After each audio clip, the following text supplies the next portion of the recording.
감아보시겠습니까? 한 주간 삶이 참 힘드셨죠? 아니, 즐거운 날도 있으셨죠? 그 모든 삶의 순간순간마다 만일 주님이 우리 가운데 살아계시다면 예수의 사람이겠죠. 더더욱이 힘들 때 주님 십자가 지심을 생각하며 고난을 참을 수 있다면, 고난을 당할 때 주님의 십자가를 생각한다면 주님께서 우리에게 예비해 놓으신 면류관의 주인공 되겠죠. 힘든 하루하루였지만 그래도 이 자리까지 나온 것은 승리했음을 보여주는 것 아닐까요? 오늘 예배 가운데 주님께서, 십자가를 지신 주님께서 우리의 죄악을 용서하시기 위하여 십자가를 지신 주님께서 우리의 모든 죄악을 이 시간 씻어주시고 정결케 하여 주셔서 거룩한 산제사로 우리 모두가 예배드릴 수 있도록 우리 주님 앞에 한번 조용하게 기도해 보시죠. 분노하면서 주님의 뜻을 잊어버렸을 때, 깨끗하지 못한 그것들을 생각하다가 주님의 십자가를 놓쳐버렸을 때,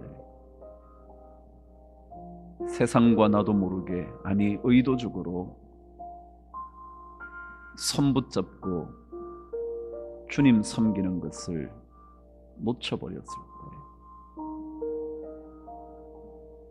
그럼에도 불구하고 우리의 연약함을 아시고 주님 앞에 나와 죄사함의 은혜를 입기를 원하면 주님은 우리 죄를 사하시고 모든 죄악에서 우리를 깨끗게 하여 주실 텐데,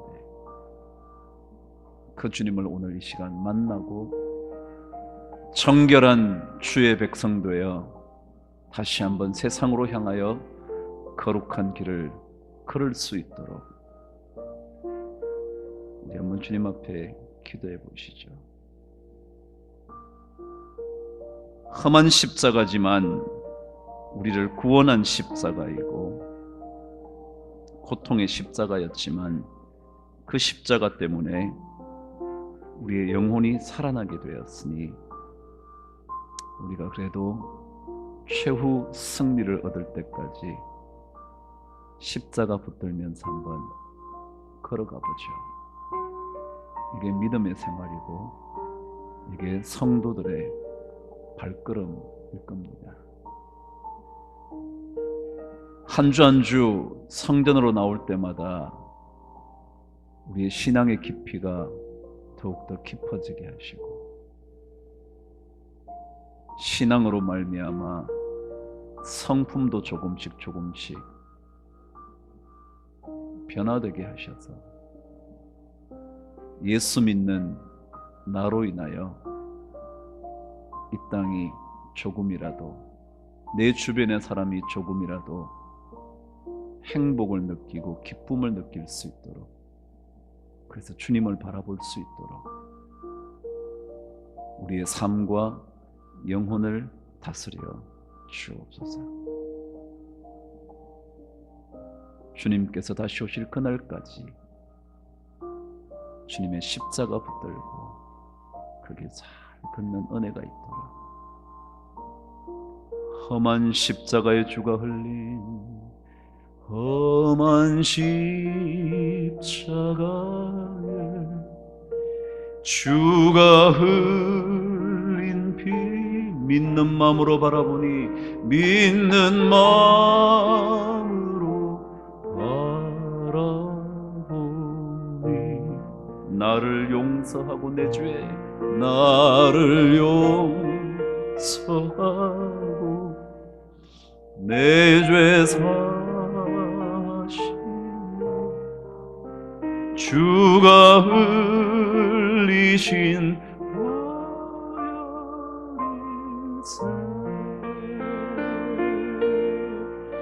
최후 승리를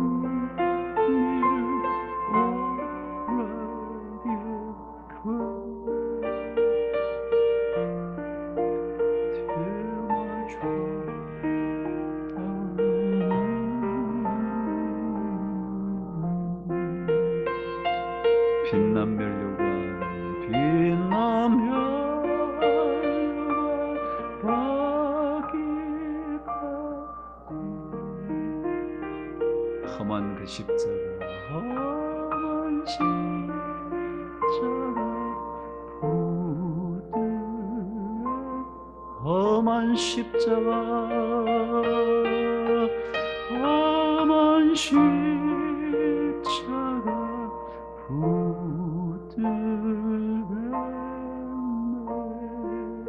하나님 아버지, 힘들지만 주님께서 지신 십자가 내가 조금이라도 져보겠다는 심령으로 하루하루를 살게 하여 주셔서 십자가의 고난을 이기시고 부활의 영광과 승리를 하신 주님 닮아 우리도 영광스러운 승리의 주인공 되도록 축복하여 주시옵소서.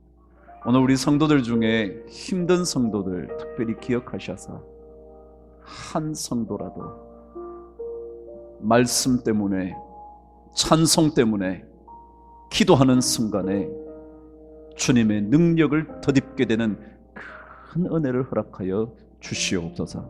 내가 그 은혜 받는 주인공 되게 하여 주셔서 예수 거저 믿는 인생 되지 말고 은혜의 풍성이 젖어 믿게 되는 신앙인의 삶 살도록 축복하여 주시옵소서. 우리 주 예수 그리스도 이름으로 기도드리옵나이다. 하나님 말씀을 함께 읽으시죠. 빌립보서 2장 19절에서 22절까지. 주보가 1장으로 되어 있는데요, 2장입니다. 2장 19절에서 22절까지. 저와 함께 하나님의 말씀을 읽겠습니다. 빌립보서 2장 19절에서 22절까지 시작. 내가 디모데를 속히 너희에게 보내기를 주 안에서 바람은 너희의 사정을 알므로 안위를 받으려 함이니 이는 뜻을 같이 하여 너희 사정을 진실히 생각할 자가 이밖에 내게 없음이라. 그들이 다 자기 일을 구하고 그리스도 예수의 일을 구하지 아니하되 디모데의 연단을 너희가 아나니 자식이 아버지에게 함같이 나와 함께 복음을 위하여 수고하였느니라. 아멘. 한 번 더 읽어보겠습니다. 오늘 주제도 이런 성도로, 이런 사람으로 기억되고 남고 싶다는 말씀의 세 번째 말씀인데요, 오늘 말씀 본문을 통해서 그 말씀을 다시 한번 묵상해 보려고 그럽니다. 19절부터 저와 함께 말씀을 다시 읽으시죠. 시작. 내가 디모데를 속히 너희에게 보내기를 주 안에서 바람은 너희의 사정을 알므로 안위를 받으려 함이니 이는 뜻을 같이 하여 너희 사정을 진실히 생각할 자가 이밖에 내게 없음이라. 그들이 다 자기 일을 구하고 그리스도 예수의 일을 구하지 아니하되 디모데의 연단을 너희가 아나니 자식이 아버지에게 함같이 나와 함께 복음을 위하여 수고하였느니라. 아멘. 3주째 말씀을 묵상하죠. 여러분과 저는 어떤 사람으로 기억되고 싶은가? 당신은 누군가에게 어떤 사람으로 남고 싶은가? 물어보는 거죠. 이런 사람, 그런 사람, 그 사람은 분명 하나님의 사람을 의미할 겁니다. 그냥 이 땅에 사는 동안 좋은 기억 남기고 살겠다, 그것을 위하여 우리가 이 성전에 모인 것은 아닐 겁니다. 그것을 위해서 우리가 이런 사람으로 기억에 남고 가슴에 새겨지는 사람으로 살고 싶다고 생각하고 싶은 것도 아닐 겁니다. 우리가 이런 사람으로 남고 싶다고 그런다면 이런 사람은 바로 하나님의 사람, 하나님께 쓰임받는 사람, 하나님의 도구로 쓰여지는 그 사람, 그런 사람으로 기억에 남고 싶다는 거겠죠. 오늘 말씀을 통해서 그런 사람이 어떤 사람일까 또 생각해 보고 싶은 겁니다. 2012년 2월에 강영우 박사님이 세상을 떠났습니다. 기억을 하실는지 모르지만 저희 교회에 몇 번 오셔서 말씀을 전하셨죠. 시각장애인. 그럼에도 불구하고 미국 땅에서 장애인들을 위한 차관보까지 탁월한 능력을 보였던 그분이 세상을 떠났습니다. 거의 2년이 지났죠.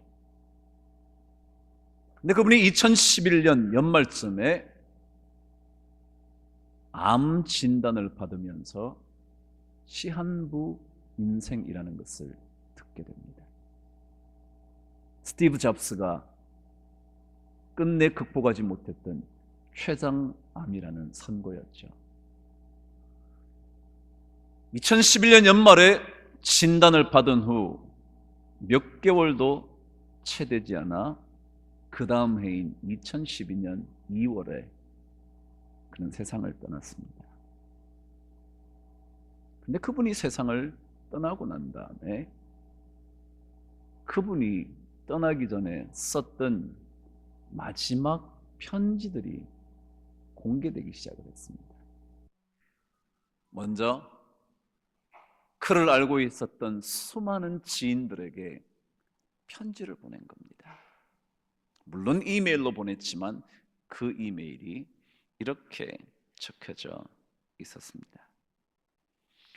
전쟁이 휩쓸고 간 폐허가 된 나라에서 어린 시절을 보내고 두 눈도 부모도 사랑하는 누이도 잃은 고아였던 제가 지금의 이 자리까지 오게 될 수 있었던 것은 하나님의 인도하심 덕분입니다.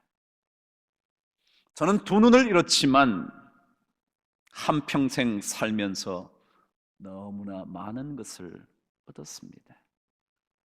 그러니 여러분들이 저로 인하여 슬퍼하거나 안타까워하지 않으셨으면 하는 것이 저의 작은 바람입니다. 끝까지 하나님의 축복으로 이렇게 하나둘 주변을 정리하고 사랑하는 사람들에게 작별 인사를 할 수 있는 시간도 허락받지 않았습니까?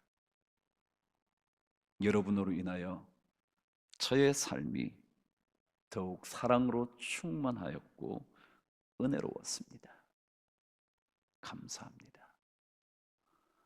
라는 마지막 편지를 지인들에게 보냈답니다. 근데 제가 그분을 기억하는 것은 그분이 제가 시카고에 있을 때 오셔서 말씀을 전하실 때 자녀들 얘기를 해주었던 것이었습니다. 저도 그 막내 아들의 결혼식에 제가 갔었기 때문에 그 아들의 이 얘기가 훨씬 더 실감나게 들려왔죠. 언젠가도 한번 말씀드렸죠. 시각장애인은 눈으로 글을 읽지 않습니다. 손가락으로 읽죠. 그래서 어린 자녀들을 침대에 눕혀놓고 잠을 재울 때 강영우 박사님은 불을 끄고 책을 읽어주었답니다. 시각장애인이었기에 가능한 일이었겠죠. 불을 끄면 아무것도 보이지 않는데, 근데 그분은 손가락으로 점자책을 읽으며 아이들에게 글을 읽어준 겁니다. 언젠가 그 아들들이 대학을 들어갈 때 쓴 에세이에 의하면 아버지가 불 꺼진 그 방에서 점자책을 읽어주셨을 때 자기는 엄청난 상상들을 할 수 있었대요. 불 꺼진 방에서. 우리 같으면 불을 끄면 책을 읽을 수 없었을 텐데 불이 다 꺼진 방에서 아버지가 점자책을 읽으며 자기에게 들려주었던 이야기들, 그래서 제가 기억에 남죠. 바로 이분이 이 사랑하는 두 아들에게 임종 전에 다시 마지막 편지를 남겼답니다. 이렇게 됐죠. 내가 너희들을 처음 품에 안은 지가 엊그제 같은데 벌써 너희들과 이별의 약속을 나눠야 할 때가 되었다니. 좀 더 많은 것을 나누고 좀 더 많은 것을 함께 하지 못한 아쉬움이 밀려온단다. 하지만 너희들이 나에게 준 사랑이 너무나 컸기에, 그리고 너희들과 함께한 추억이 내 마음속에 가득하기에 난 이렇게 행복한 마지막을 맞이할 수 있게 되었단다. 해보기 전에는 결코 포기하지 말라는 나의 말을 가슴속 깊이 새긴 채로 자라준 너희들이 고맙고, 너희들의 아버지로 반평생을 살아왔다는 게 나에게는 축복이었단다. 내가 떠나더라도 너희들은 혼자가 아니기에 너희들 곁에 사랑하는 사람들이 늘 함께 할 것이기에 아버지는 슬픔도 걱정도 없단다. 내 아들 진석, 진영이를 나는 넘치도록 사랑했고 그리고 사랑한단다 라고 마지막 편지를 썼답니다. 여러분 어떠세요? 제가 자꾸 이런 질문하죠. 저도 저에게 질문하죠. 너는 어떠니? 언제인가 여러분과 제가 마지막을 맞이하게 되는 그 순간에 이런 글을 남길 수 있다면, 너희들의 아버지로 살아온 반평생으로 인하여 난 참 행복했어. 이 가정에 가장으로 와서 한 여인의 남편으로 살아서 내 인생의 절반 이상을 함께 보낼 수 있었던 이 가족이라는 공동체가 너무 고마웠어 라고 말할 수 있다면,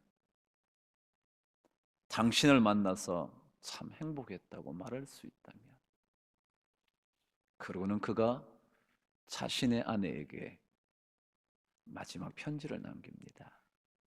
이렇죠. 당신을 처음 만난 게 벌써 50년 전입니다. 햇살보다 더 반짝 빛나고 있던 예쁜 여대생 누나의 모습을 난 아직도 기억한답니다. 손을 번쩍 들고 나를 바래다 주겠다고 나서던 당돌한 여대생 당신은 하나님께서 나에게 보내주신 날개 없는 천사였습니다. 앞으로 함께 할 날이 얼마 남지 않은 이 순간에 나의 가슴을 가득 채우는 것은 당신을 향한 감사함과 미안함입니다. 시각장애인의 아내로 살아온 그 세월이 어찌 편했겠습니까? 항상 주기만 한 당신에게 더 잘 해주지 못해서 좀 더 배려하지 못해서 너무 많이 고생시킨 것 같아서 미안합니다. 지난 40년간 늘 나를 위로해 주던 당신에게 난 오늘도 위로를 받고 있습니다. 미안합니다.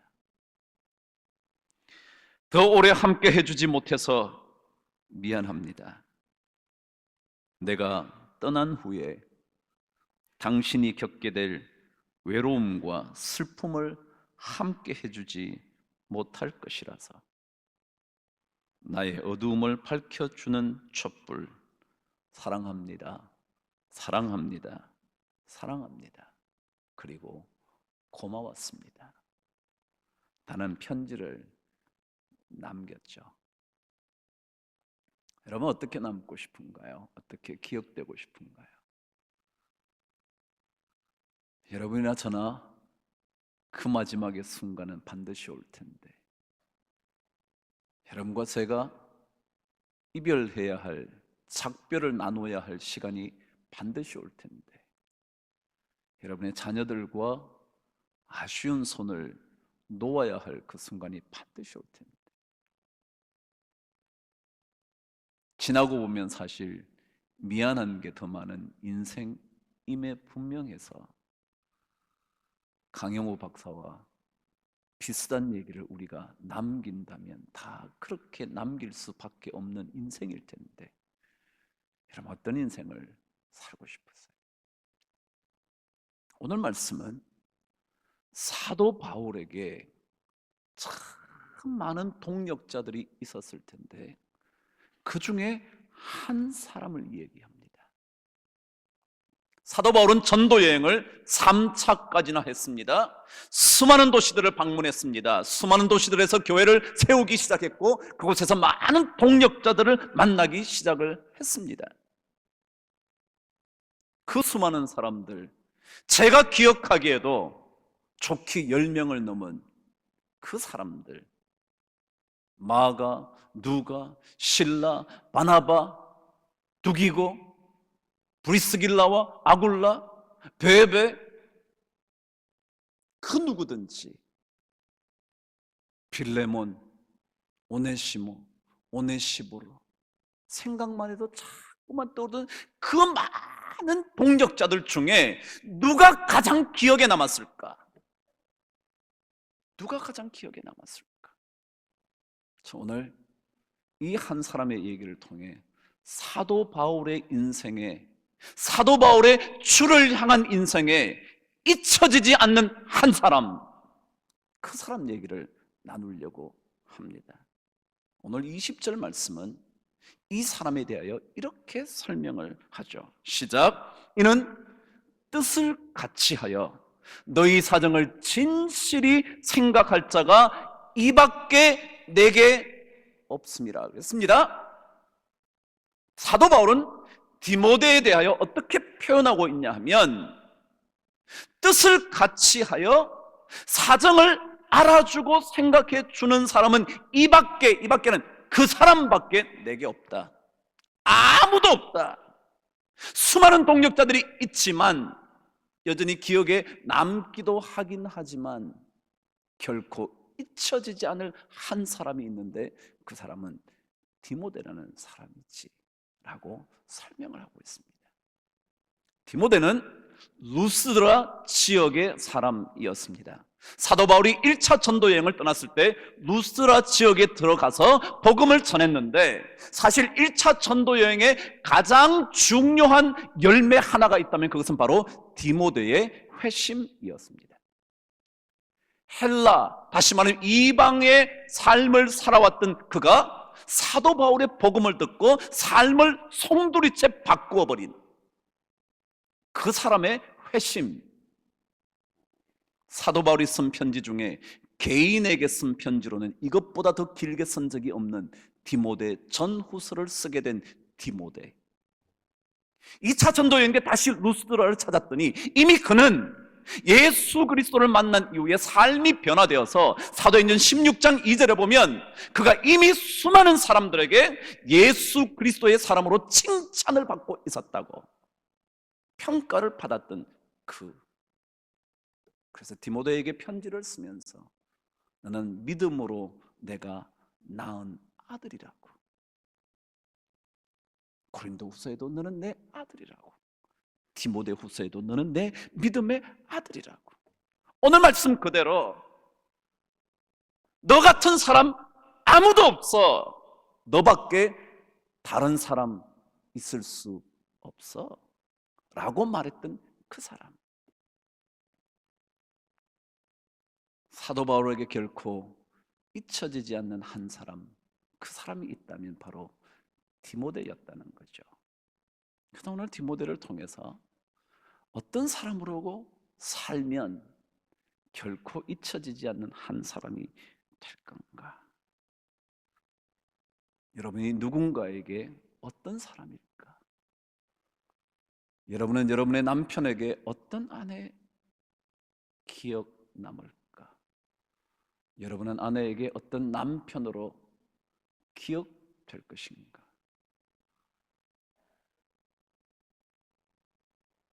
핏줄이라고 말하는 자식들에게 우리는 어떤 사람으로 기억 남을까? 오늘 성경은 디모데에 대하여 이런 얘기로 우리에게 기억에 남는다고 가르쳐 줍니다. 조금 전에 읽었던 20절 다시 한번 시작합니다. 시작.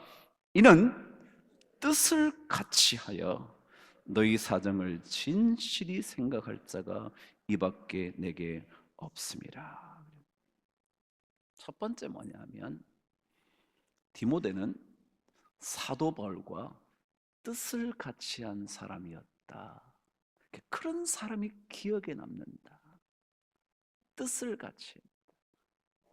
그것을 가리켜 우리는 동지라 그러죠. 같을 동 뜻지, 뜻이 같다. 동지가 됐다는 거예요. 동지. 부부도요, 뜻이 같아야 돼요. 남편의 이야기에 똑같은 마음을 가질 수 있어야 그 사람을 잊을 수가 없어요. 남편 얘기 꺼냈는데 매번 딴소리 하면 그 사람 기억에 남을 수 없어요. 뒤집어도 마찬가지예요. 아내의 이야기를 남편이 들었을 때 그래, 그렇지, 맞아, 그랬지. 동지요. 평생 길을 걸어갈 때 뜻만 맞으면 아무리 길고 긴 험한 길도 행복일 거예요.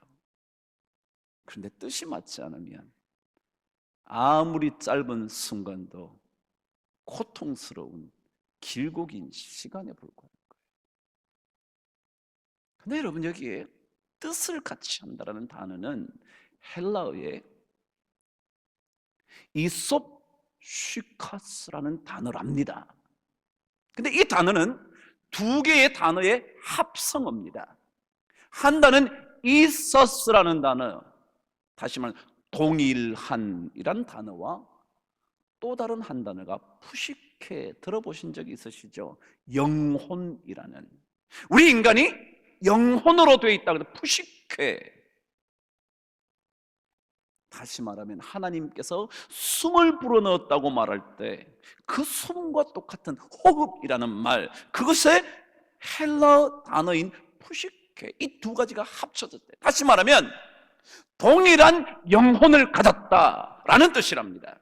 그런데 이 단어는 빌립보서 2장 20절에 딱 한 번 쓰였답니다.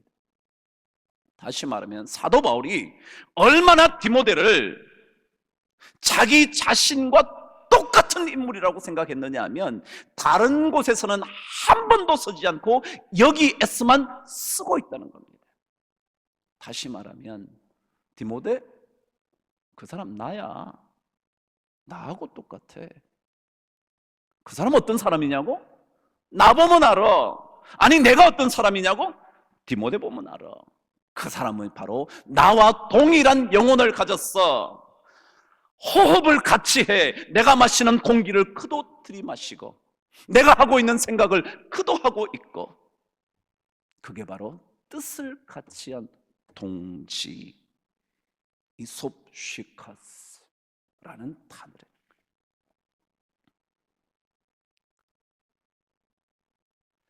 저는 미국 사람들의 이름에 주니어라고 붙은 이름을 좋아합니다. 이유가 뭐냐면요, 주니어가 왜 붙냐면 아버지 이름을 그대로 쓰고 아들이 뒤에다가 주니어라고 붙입니다. 예를 들어 제 이름이 황형택입니다. 제 아들 이름이 뭐냐면 황형택 주니어입니다. 이렇게 쓴다는 거예요. 다시 말하면 주니어 하나만 붙임으로 그 아들 보면 그 아버지와 똑같아. 간간히 사람들이 그럽니다. 제 아들을 보면 황 목사랑 꼭 빼닮았대요. 기분 좋죠? 여러분도 그러시죠? 여러분 자식이 여러분 닮았다면 참 기쁘죠? 그래서 제 아들 이름이 물론 황형택 주니어가 아니지만 황형택 주니어, 똑같다는 거예요. 똑같아. 사도 바울에게 디모데는 한 호흡을 나누는, 영혼이 똑같은, 영혼이 똑같아서 사실은 그 사람이 그 사람이고 내가 그 사람이고 라고 말할 수 있는 사람이라는 거예요. 여러분, 긴 여행을 할 때 가장 빨리 가는 방법이 뭔지 아세요? 서울에서 부산까지, 서울에서 광주까지 가는 가장 빠른 길이 뭔지 아세요? 뜻이 맞는 사람하고 같이 가는 거예요. 비행기 타고 가는 게 아니고요, 뜻이 맞고 사랑하는 사람하고 같이 가면요, 아무리 먼 길도 짧아. 근데 뜻이 안 맞는 사람하고 앉아가면요, 잠시 50분 비행기 날아가는데 얼마나 끔찍한지. 뜻이 같다는 거예요. 사도 바울은 디모데가 이런 사람이었대요. 뜻이 같아서 언제든지 어디든지. 그래서 사도 바울이 편지를 쓸 때 종종 디모데와 함께 편지를 쓰죠. 나 바울과 디모데는 그래요. 편지를 자기가 쓰면서도 디모데가 쓰는 것과 똑같대. 아니, 디모데가 쓴 것을 거기에 자기 이름을 덧붙였을지도 몰라요. 그만큼 동일하다는 거예요. 내가 그 사람이고 그 사람이 나지. 뜻이 같기 때문에 양보하라는 말도 필요 없어요. 양보는요, 뜻이 다를 때 네가 양보해, 그러는 거예요. 양보라는 말이 무슨 필요해요? 그 사람과 내가 똑같은데, 뜻이 같은데, 동지인데. 그래요. 저 목회하는 사람이잖아요. 여러분도 교회를 섬기는 사람이죠. 그런데 뜻이 같으면요, 하나도 힘들지 않아요. 근데 뜻이 다르면요, 일을 벌일 때마다 고통스러워요. 이것은 어떻고 저것은 어떻고. 뜻이 같으면, 한 영혼이 되면 참 어려운 일이겠지만 마치 우리가 작은 그리스도가 되어 라고 말할 때 주님처럼 된다면, 그런 인생을 산다면 얼마나 좋을까. 오늘 19절 한번 읽어보세요. 어떻게 설명을 하는가. 내가 디모데를 속히 너희에게 보내기를 주 안에서 바람은 너희의 사정을 알므로 안위를 받으려고 한다. 그래서 이 얘기는 뭐냐면요, 사도 바울이 빌립보 교인들에게 편지를 쓰면서 복음을 전했던 빌립보는요, 유럽 지역의 첫 번째 관문이었습니다. 다시 말하면 사도 바울이 유럽 지역의 복음을 전했던 첫 번째 지역이 빌립보였습니다. 그래서 거기에 대한 애착이 강했던 것 같습니다. 그래서 그 교회의 성도들이 지금 어떨까? 그것은 지금 어떻게 지낼까? 그들의 형편은 어떨까? 그걸 알고 싶은데, 그 알고 싶은 마음을 누구도 똑같이 갖고 있느냐면 디모데도 똑같이 갖고. 디모데도 바울이 궁금한 것처럼 궁금한 거예요. 그래, 어떻게 됐을까? 사도 바울, 우리의 영적인 아버지가 복음을 전했던 그 자리에 어떻게 됐을까? 어떤 꽃이 피고 있을까? 어떤 열매가 맺혔을까? 궁금한 거예요. 누구처럼? 사도 바울처럼. 그래, 교회가 잘 되려면요, 우리 서로가 마음이 맞아야죠. 제가 꿈꾸는 것들을 여러분들이 함께 꿈꿔야죠. 근데 제가 이걸 꿈꾸는데 딴 얘기를 해요.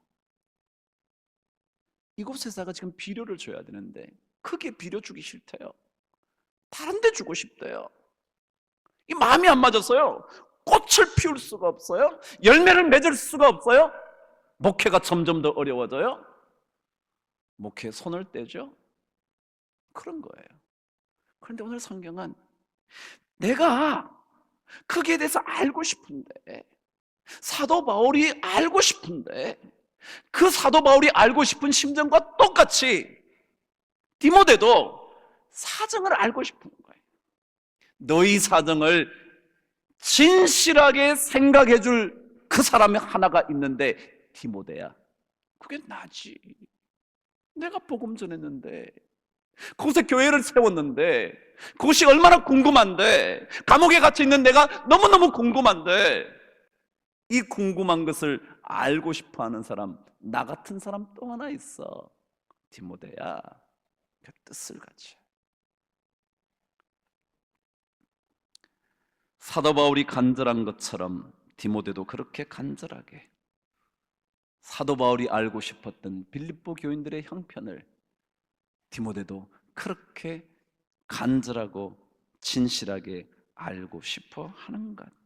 그래서 한 영혼이 되는 것, 이게 뜻을 같이 하여.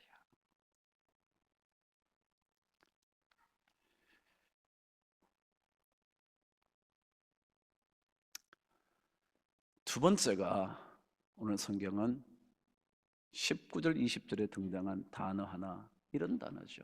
다시 한번 읽어보시죠. 20절, 이는 뜻을 같이 하여 너희 사정을 진실히 생각할 자가 이밖에 내게 없습니다. 사정을 알아주는 사람의 사정, 그 사람 형편을 알아주는 거예요. 사정이 어떤지 거기에 대해서 관심이 있어야 돼요. 그 사람이 지금 어떤 형편인지, 어떤 마음인지. 그냥 그래? 그게 아니라 진짜 그 사람 사정을 깊이 진실하게 생각해 주는 것. 그 사람이 지금 상황은 어떨까? 내가 벌컥 화를 내며 내뱉은 말로 인하여 하루 종일이 어두웠던 아내의 마음은 어떨까? 그래서 다음부터는 그러지 말아야지. 내 분노를 내가 다스리지 못해 자식에게 퍼부었던 그것으로 인하여 자식이 얼마나 절망으로 달려가고 있는지, 그 사정을 내가 알아서 다음부터 내 분노를 잘 다스려야지. 그런 사람이에요. 사정을 알아주는 사람 만나면 행복하죠? 여러분, 언제 행복하던가요? 여러분 알아줄 때 아닌가요? 여러분의 마음이 무거운 그 순간을 알아주는 그 사람. 제가 어제 한 사람을 만났어요. 그도 저와 함께 비슷한 고통을 겪고 있는 사람이었어요. 그의 얘기를 쉼도 없이 듣는데, 야, 어쩌면 그럴까? 사람에게 상처받은 그 일, 듣기만 해도 내 얘기 같은데, 그 큰 통질감에서 사정을 알아. 사정. 비난과 비판보다 상황을 이해하는 입장에 서줘보는 것. 아무도 알아주지 않아도, 남들은 별로 관심을 가지지 않아도 그 사람의 상황을 생각해 주는 것. 그것도 진실하게 생각해 주는 사람. 여러분, 목회는요 그런 것 같아요. 제가 별로 큰 교회 좋아하지 않습니다. 여러분, 제가 뭐 큰 교회 좋아하는 줄 아나 본데 착각이에요. 큰 교회 재미없어요. 전 부목사에게 몇 번에 얘기했어요. 여러분, 큰 교회 담임 목사님과 하나도 재미없다. 나는 정말 부목사님 여러분들이 진짜 목회하는 것 같다. 왜요? 교인들을 신방하죠. 신방하면 즐거운 얘기도 듣고요, 어려운 얘기도 듣고요, 어려운 얘기 들으면 같이 기도하고요, 울기도 하고요, 같이 밥도 먹고요.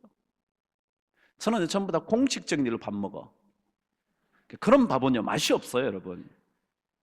교인들하고 같이 어울려가지고 막 된장찌개 먹고 그러면 기분 좋은데, 이건 뭐 쭉 앉아가지고 무슨 회의하면서 먹고 이러면요 맛대가리 하나도 없어.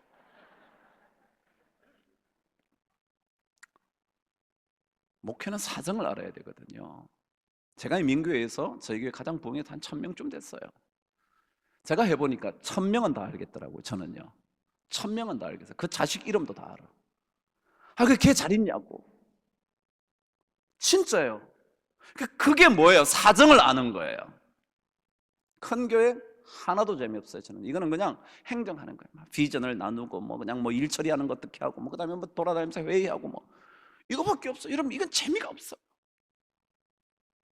그렇다고 뭐 제가 오는 성도님들 오지 마, 우린 요거만 할 거야, 그럴 수는 없지만, 그래서 우리 부목사님들 난 그래요. 당신들이 행복하다. 당신들처럼 했으면 좋겠다. 그럼 교인들과 진짜 그렇잖아요. 자기 아들이 뭐 어디 뭐 편입시험 돼가지고 합격했다 그러면 같이 기뻐하고. 근데 제가 뭐 우리 부모님 제가 안 알려주면 전 몰라. 이사 갔는지도 모르고 사업을 옮겼는지도 모르고 사정을 모르는 사정을. 그래서 제가 요즘 자꾸 그러죠. 부목사님들 저를 도와주세요. 교구 식구들의 이야기가 와서 저와 함께 기도할 일이 있으면 꼭 알려주세요. 그래서 예배 마치고 좀 기도 많이 하게 해주세요. 부목사님 한 분이 지난주에 그래서 목사님 이러이러하게 장례식이 있었습니다. 제가 못 갔거든요. 그래서 예배 마치고 기도하러 가겠습니다. 1부 때 오셨어요. 그리고 최 집사님과 함께 기도했어요.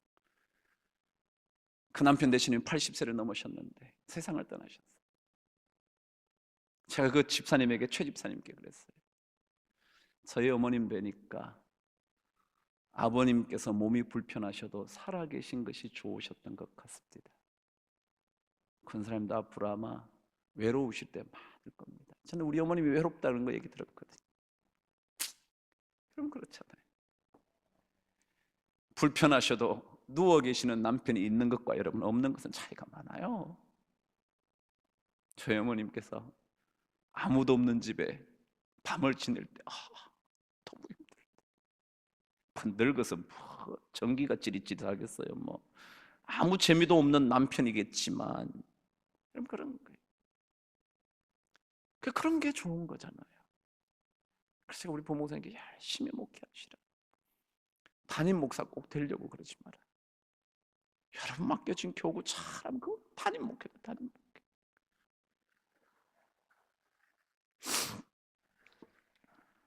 그래요. 책 언제인가도 이분의 시를 들려드린 적이 있죠. 그대 그런 사람을 가졌는가. 말리길 나서는 길 처자식 내맡기며 맘 놓고 갈 만한 사람, 그 사람을 그대는 가졌는가. 왜요? 내 사정을 알아주니까, 내가 돌볼 수 없는 처자식을 이제 맡길 수밖에 없는 사정을 아니까 그 사람에게 다 말리길이 어디겠어요? 황천길이지. 그 떠날 때 우리 주님께서 맡아 주시겠지만 내 처자식을 그 누군가에게 맡기면서, 그래, 야, 너 내 마음 알지? 우리 처자식 잘 돌봐줘, 부탁해 라고 마음 놓고 떠날 그런 사람을 그대는 가졌는가. 사도 바울은요 디모데가 그런 사람이 같아요. 너희 사정을 진실히 생각하고 부족할 사람, 그게 난데, 나 같은 사람이 또 있는데 그가 누구냐면 디모데야. 내가 그 사람 보낼 테니까 소식 전해줘.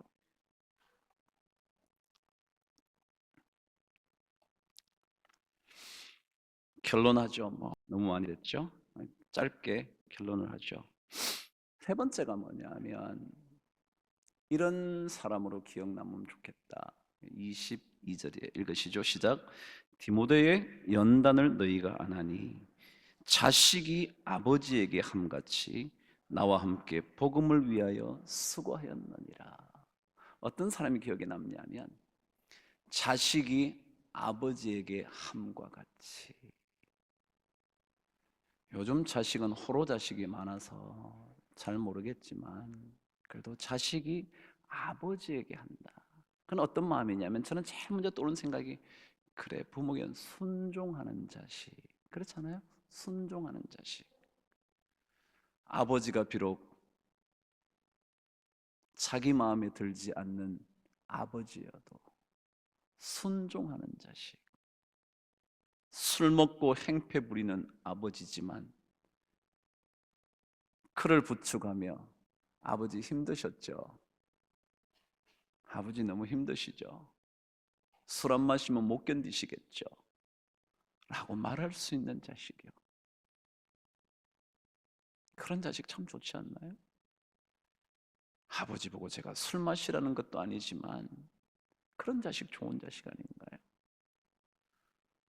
우리 다 부족한 사람들인데 저도 여러분에게 부족한 영적인 리더, 어떤 사람은 저를 영적인 아버지라 그러는데 저도 부족한데, 교회 목사님 부족한데 알면서도 그래요 목사님 우리 한번 열심히 해볼게요. 그럴 때 그 사람 기억이 안 남을까요? 제가 죽을 때라도 야, 너 그 사람에게 잘해야 돼. 저 자식에게 야, 너 그 사람 은혜는 잊으면 안 돼. 저 그러고 싶어요. 여러분 그렇잖아요. 다 우리 다 그런 거죠. 디모데는 바울에게 아버지처럼 자식이 아버지에게 함과 같이 복음을 위하여, 우리 주님 복음을 위하여, 뭐 저 때문에 그러는 거 아니에요. 저희 다 그리스도의 복음을 위하여 그러는 거예요. 여러분 제가 뭐 여러분 스스로도 그래요. 교구장, 구역장, 조장, 뭐 고역장, 뭐 그게 그 사람 마음에 안 들어도 뭐 때문에요? 주님 때문에 그러는 거예요. 주님 때문에. 그 사람 잘났어요. 뭘 잘나요? 잘나기는 제가 뭘 잘나요? 그냥 주님 때문에 그리스도의 일을 생각하면서 조금 생각은 달라도 그런 거잖아요. 그럴 때 우리는 참 멋진 성도로 기억되지 않을까. 그럼 우리 떠날 날이 멀지 않습니다. 그러니까 떠날 때 멋진 글 좀 남기고 떠날 수 있기를. 손으로 쓴 글씨가 아닌 여러분의 마음과 삶으로 스내려간 아름다운 글을 남기는 그런 좋은 성도님들이 되시기를 주님의 이름으로 축원합니다. 기도하겠습니다. 하나님 아버지, 부족하지만 주님의 교회를 함께 섬기게 하셨음을 감사합니다. 서로에게 기억에 남는, 가슴에 새겨지는, 아니 뜻이 같아, 아니 한 사람이 되는 아름다운 동지의 인생을 살아 주를 기쁘시게 하는 삶을 살게 하여 주시옵소서. 예수 그리스도 이름으로 기도드리옵나이다. 아멘.